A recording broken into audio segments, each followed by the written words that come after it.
इंसान की आदत है, वो अक्सर दूसरों को देखता है और सोचता है वो कितना धनवान है, वो तो बहुत खुश होगा। क्या करें, मेरे ऊपर तो परमात्मा की नजर ही नहीं है।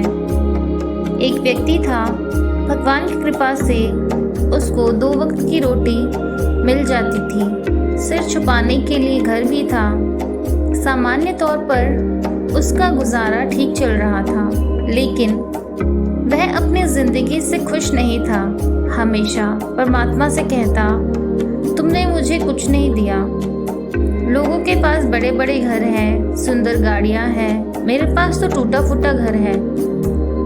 वर्षा होती है तो आधा पानी घर में आ जाता है। एक साइकिल है जो कहीं भी जाते हैं तो पहिए की हवा निकल जाती है। कभी इसकी चेन उतर जाती है, मैं चेन चढ़ाता रहता हूँ, लोग पास से तेज रफ्तार वाली गाड़ियों से चले जाते हैं। ये सब देखकर मुझे बहुत कष्ट होता है। हे ईश्वर, तुमने मुझे ऐसी जिंदगी क्यों दी? लोगों को तुमने बड़ी बड़ी जमीनें दी, मुझे केवल 4 खेत दिए, उनमें मेरा गुजारा मुश्किल से होता है। बड़ी जमीनों वाले खेत में खुद काम नहीं करते, नौकरों से काम करवाते हैं। उसके बाद वो अनाज को बाजार में बेचते हैं और मौज से रहते हैं। इसी तरह वह दूसरे लोग जिनकी हैसियत ऊंची थी, उनको देखकर परेशान होता रहता था।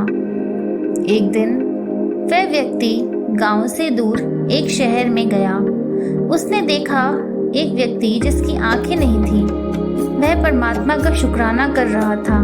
हे परमेश्वर, तेरा धन्यवाद है, तुमने मुझे सब कुछ दिया। कान है, मुंह है, हाथ पैर और भोजन की व्यवस्था भी तो कर ही देता है। कोई आंखों वाला आकर मुझे सड़क पार करा देता है। जब मुझे आंखों की जरूरत पड़ती है तो तू किसी को भेजकर मेरी सहायता कर देता है। तेरा शुक्र है। वह व्यक्ति और आगे गया। एक मंदिर के पास एक आदमी बैठा था, दोनों के हाथ नहीं थे, आंखों से अंधा व कानों से बहरा था। वह कह रहा था, परमात्मा तेरा शुक्र है, मैं लाचार हूँ, कुछ काम नहीं कर सकता, फिर भी तुमने मुझे कभी भूखा नहीं रखा। कपड़े भी मिल जाते हैं, रात गुजारने का भी इंतजाम हो जाता है। वह व्यक्ति और आगे गया। उसने एक और आदमी को देखा जिसके ना तो हाथ थे ना ही पैर। आने जाने वाले लोगों को वो देख रहा था, मानो वह कह रहा हो, काश मेरे पास भी आप जैसे हाथ पैर होते। आप लोग धन्य हैं, आप लोगों ने बहुत ही अच्छे कर्म किए हैं जो आप लोगों को सारे अंग मिले हैं। उसने एक अपाहिज व्यक्ति को देखा जिसका शरीर टेढ़ा मेढ़ा था। वह कुछ बोल नहीं सकता था, केवल हाथ के इशारे से कुछ मांग लेता था। यह सब देखकर उस व्यक्ति का हृदय छलक गया। वह परमात्मा से माफी मांगने लगा।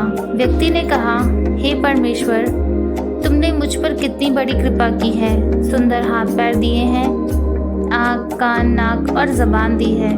मैं कितना भाग्यशाली हूँ, कितना धनवान हूँ, फिर भी तुमसे हमेशा शिकायत करता हूँ कि मुझे कुछ नहीं दिया। हम कुदरत की दी हुई चीज़ों की कीमत नहीं समझते। जब किसी की किडनी खराब हो जाती है तो उसकी कीमत का पता चलता है। पूछो, जिसके कान नहीं हैं, जिसकी आंखें नहीं हैं, जिसके टांगे नहीं हैं, जिसके हाथ नहीं हैं, परमात्मा ने हमें सब कुछ दिया है जिसके हम अधिकारी हैं। हमारी जैसी जिंदगी सबको नसीब नहीं होती। जो भी मिला है उसका हमें सदा परमेश्वर का शुक्राना करना चाहिए और हमेशा खुश रहना चाहिए।